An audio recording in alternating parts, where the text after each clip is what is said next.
இனி summer holidays கண்ணு கால் GT ஹாலிடேஸ்க்கு பண்ணு. GT holidays, south India's #1 travel brand.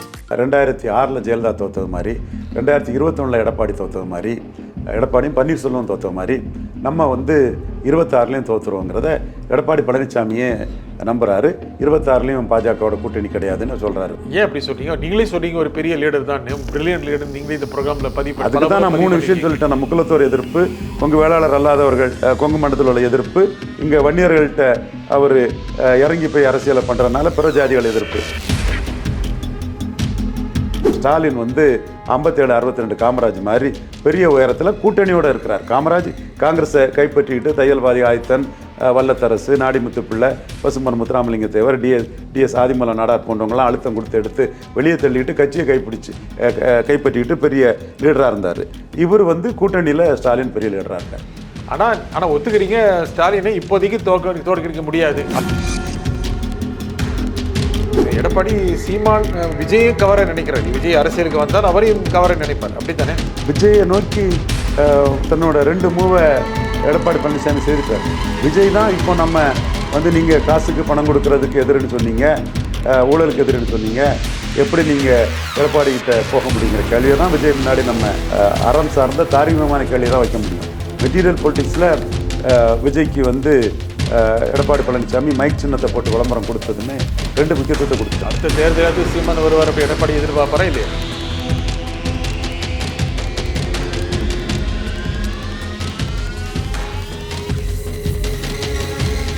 வணக்கம் ஆகாயம் நண்பர்களே. அடுத்த சட்டப்பேரவை தேர்தல், இதில் எடப்பாடி கூட்டணி எப்படி இருக்கும், சீமான் கூட்டணி எப்படி இருக்கும், விஜய்க்கு என்ன மதிப்பு, இதை பற்றி பேசுவதற்காக அரசியல் விமர்சகர் திரு ரவீந்திரன் துரைசாமி இங்கு வந்திருக்கிறார். வணக்கம் திரு ரவீந்திரன் துரைசாமி. வணக்கம் நிஜந்தான். ஒவ்வொரு பேட்டியில் நீங்கள் என்ன சொல்கிறீங்க, உங்களுடைய தனிப்பதிவில், உங்களுடைய பிளாகில், உங்களுடைய சோஷியல் மீடியாவில் என்ன சொல்கிறீங்கன்னா, 2026 எடப்பாடி பழனிசாமி கூட்டணி அமைக்க முடியாது அப்படின்னு சொல்கிறீங்க. கிட்டத்தட்ட இன்னும் 1 வருடம் 10 மாதங்கள் இருக்குது. அரசியலில் ஒரே இரவில் அரசியல் காற்று மாறக்கூடும். ஏன் இப்போ இந்த மாதிரி சொல்கிறீங்க? ஒரே இரவில் அரசியல் காற்று மாறக்கூடும்னா, 1999ஆம் ஆண்டு ஜெயலலிதா அம்மையார் மக்களவைத் தேர்தலில் 42% வாக்குகள் பெற்றாங்க. அவங்க ஒரு கூட்டணியாக இருந்தாங்க.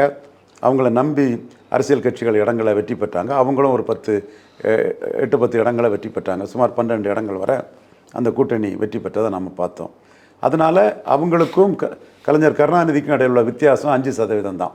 கலைஞர் 47% வாக்கு எடுத்திருந்தார், ஒரு 27 இடங்கள்கிட்ட வெற்றி பெற்றிருந்தார் ஞாபகம். இந்த சூழ்நிலையில் எப்படியும் மூப்பனார் ஜெயலலிதா கூட தனிச்சு நின்று ஒரு 10% வாக்கிட்ட எடுத்த மூப்பனார் ஜெயலலிதா கூட சேர்ந்தால் அவங்க வெற்றி பெற்றுருவாங்க. டிஃபரன்ஸ் 5 தான். அதுவும் மதசார்பற்ற அணி ஆயிற்று, இதுவும் மதசார்பற்ற அணி ஆயிற்று. இவர் பாஜகங்கிற கிறிஸ்தவ முஸ்லீம் எதிர்ப்பு பலம் கொண்ட கட்சி கூட மத்திய அரசாங்க பதவிக்காக கலைஞர் இருக்கிறார். அப்போ ஷுவராக வெற்றி பெறுவான்னு சொல்லும்போது டாக்டர் ராமதாஸ் அங்கே வந்தாப்புல மத்திய அமைச்சர் பதவியே ரிசைன் பண்ணிட்டு டாக்டர் ராமதாஸும் அங்கே வந்தாங்கன்னா, அன்னைக்கு ஜெயலலிதா ஆல்டர்னேட்டிவ் ஃபோல்ஸாக பவர்ஃபுல்லாக இருந்தாங்க. 5% தான் வித்தியாசம்னு சொல்லும்போது அது ஓரிரவில்லை அது நடந்து போச்சு. 2 மந்திரி பதவியை தூக்கி போட்டுக்கிட்டு டாக்டர் ராமதாஸே வந்துட்டார். நீங்கள் அடுத்த கட்டத்தில் நீங்கள் பார்த்தீங்கன்னா 2009ஆம் ஆண்டு ஜெயலலிதா அம்மையார் 37% வாக்கு பெற்று ஒரு 13 இடங்களை வரை வெற்றி பெற்றிருந்தார். அவரை நம்பி சிபிஎம் 1, சிபிஐ 1, அண்ணன் வைகோ 1, 3 பேர் ஆளுக்கு ஒரு சீட்டு கூட்டணி கட்சிகளும் வெற்றி பெற்றிருந்தாங்க. இந்த சூழ்நிலையில் கலைஞர் 5% வாக்குகள் அதிகம் பெற்று வெற்றி பெற்றிருந்தார். டிஃபரன்ஸ் 5% தான்.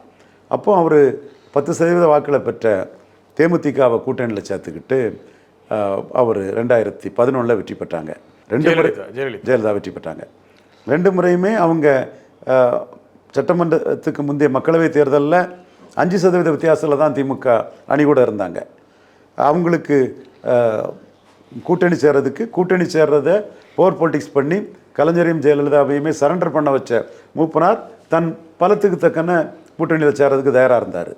அதே மாதிரி விஜயகாந்த் வரும்போதே 80 சீட்டு தந்தா அதிமுக கூட்டணி தயார்னு நாமக்கல் கூட்டத்தில் பேசிட்டு வந்தவர். அவர் 41 சீட்டை வாங்கிக்கிட்டு செங்கோட்டையன் தான் அதெல்லாம் ரொம்ப கஷ்டப்பட்டு இது பண்ணி முடித்தார். அந்த கூட்டணியை சேர்ந்தாங்க.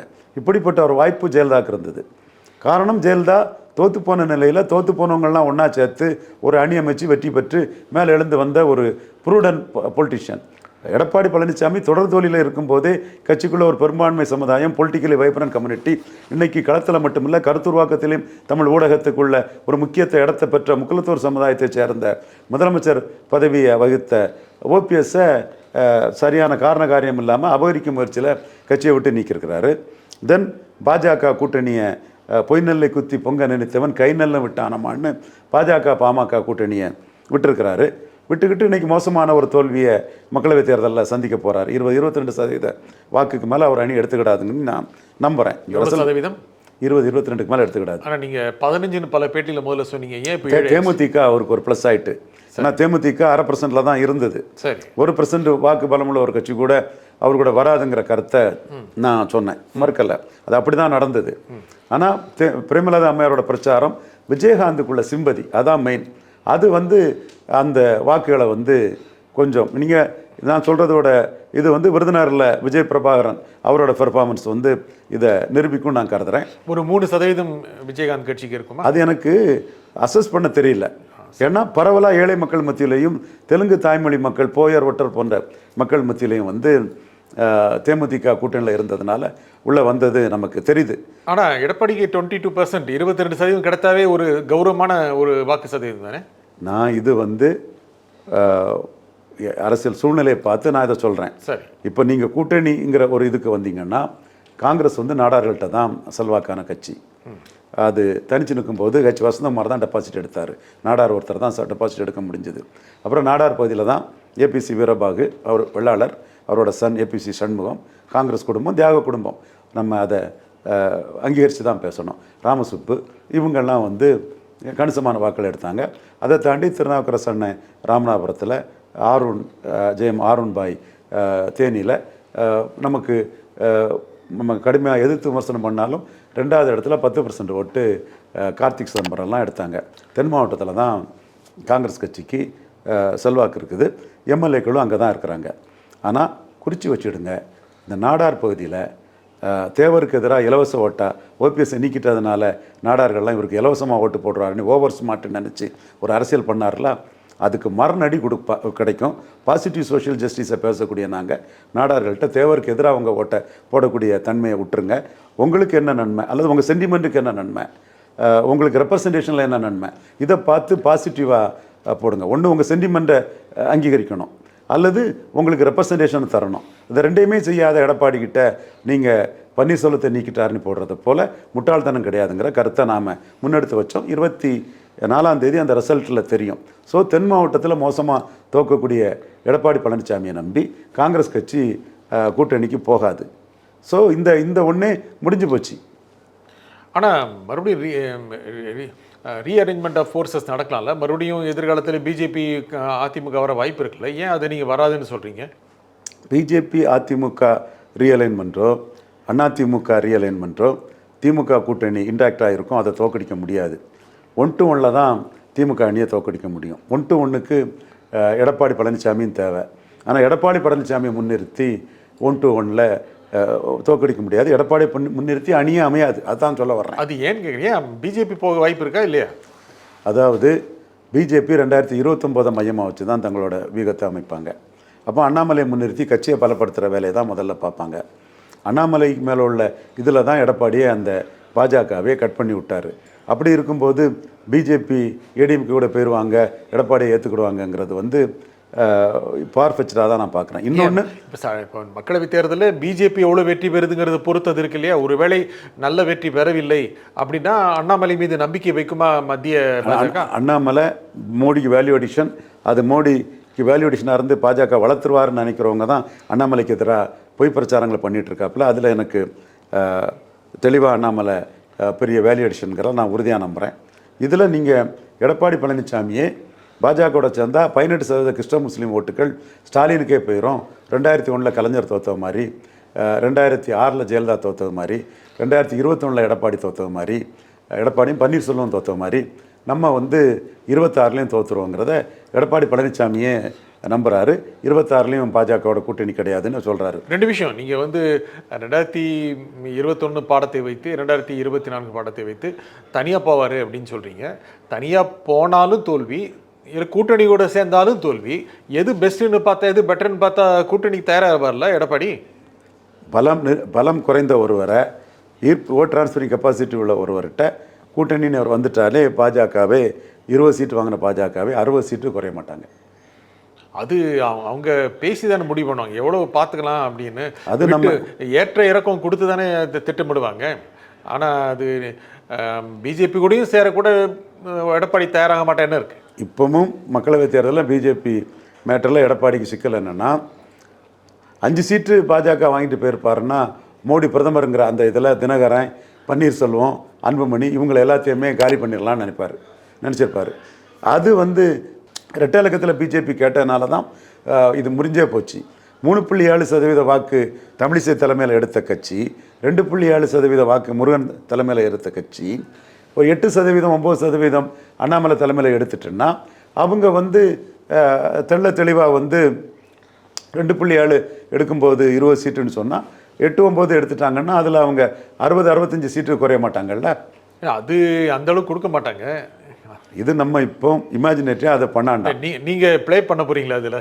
இது இல்லை, இது நீங்கள் உங்கள் பதிவில் வச்சு தான் கேட்குறேன், நான் தனியாக கேட்கல. நிச்சயமாக அது வரவிடாமல் பண்ண போகிறீங்களா? நிச்சயமாக மோடிக்கு நான் நன்றி கடன் பட்டவன். நீங்கள் எல்லாரும் கேட்குறாங்க மோடி கிட்ட ஒரு பதவி இல்லாமையா பண்ணுறேன்னு நிறைய பேர் கேட்குறாங்க.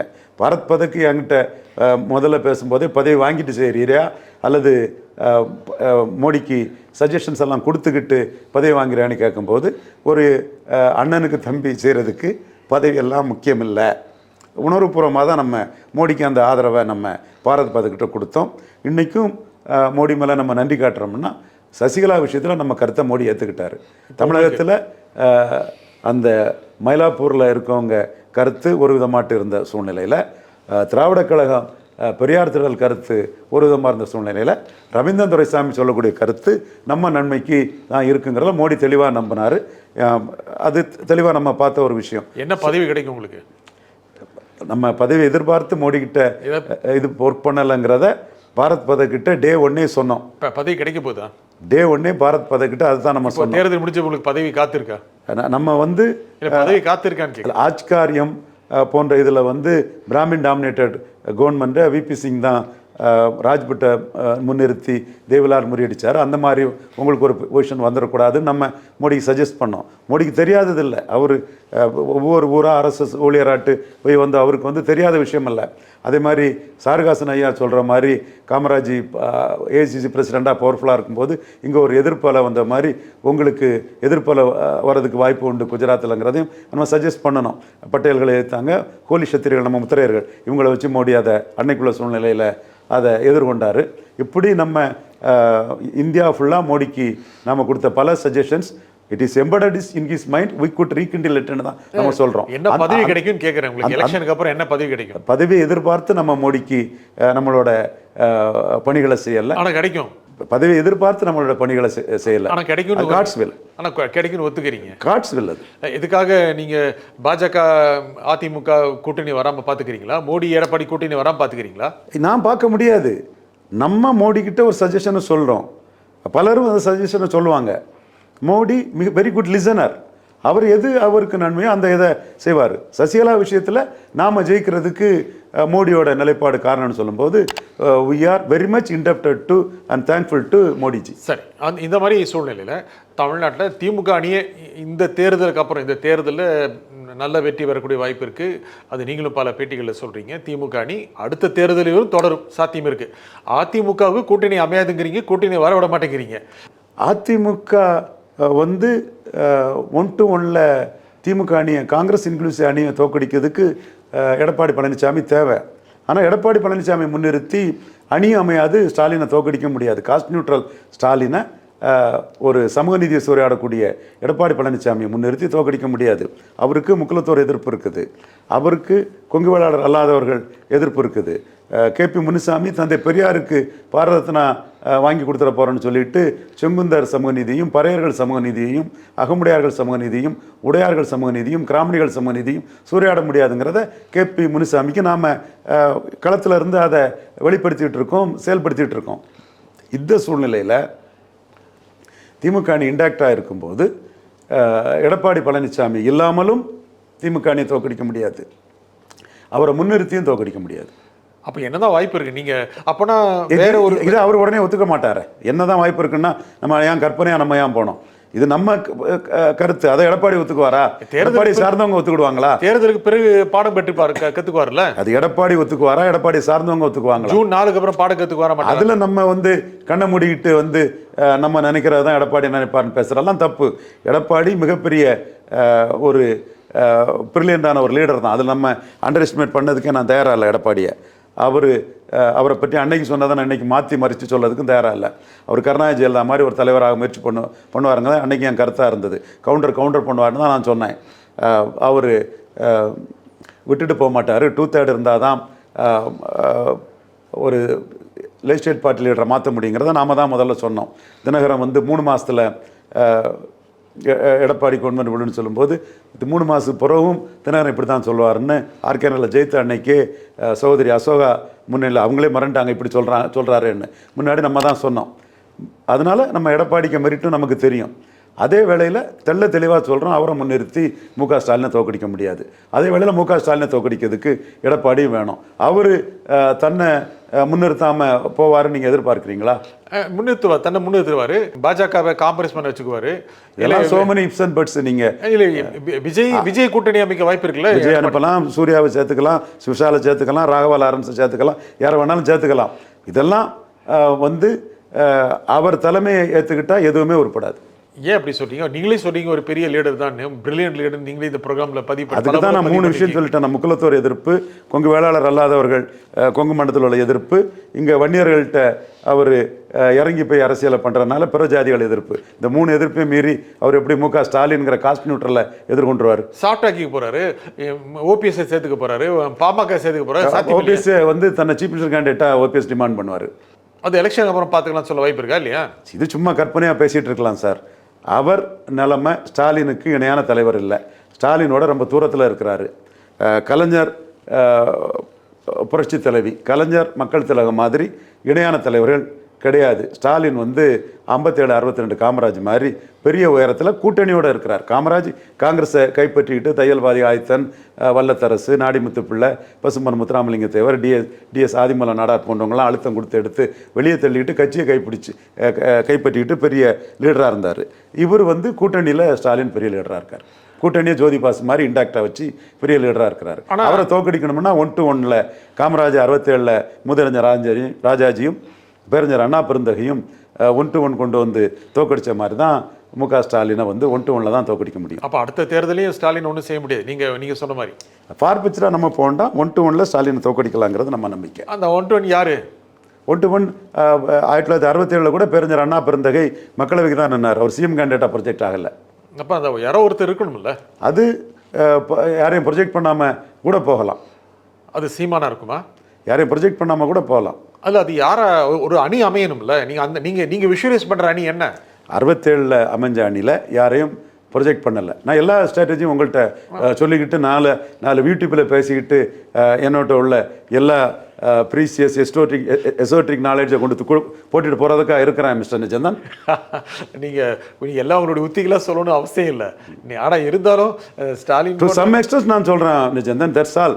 நீங்கள் சோ மெனி இப்ஸ் அண்ட் பட்ஸை வச்சு கேட்டுகிட்டே இருக்கிறீங்க. இல்லை, என்கிட்ட இருந்து நீங்கள் அதை வெளியே கொண்டு வந்துடலான்னு பார்க்குறீங்க. அது நானே சிச்சுவேஷனுக்கு தக்கன தான் யாருமே ப்ளே பண்ண முடியும்.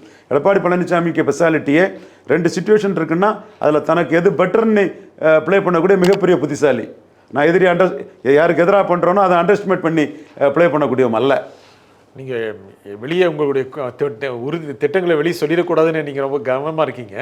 ஆனால் ஒத்துக்கிறீங்க ஸ்டாலினை இப்போதைக்கு தோற்கடிக்க முடியாது, அடுத்த தேர்தலுக்கான வாய்ப்புகளும் இல்லை, நீங்கள் ஒத்துக்கிறீங்க?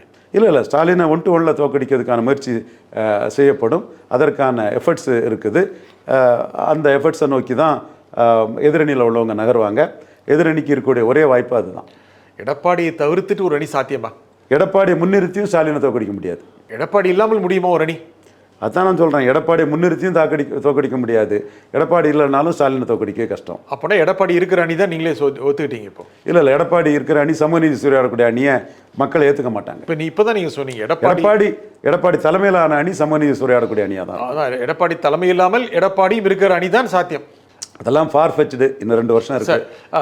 முக்கியமாக இன்னொரு பேட்டியில் நீங்கள் சொன்ன மாதிரி விஜய் சீமான் பக்கம் போக வாய்ப்பு இருக்குது, அப்படி அதை கவனிச்சுட்டு எடப்பாடி பழனிசாமியும் சீமானே விஜய் கவர நினைக்கிறாரு எப்படின்னு நீங்கள் சொன்னீங்க.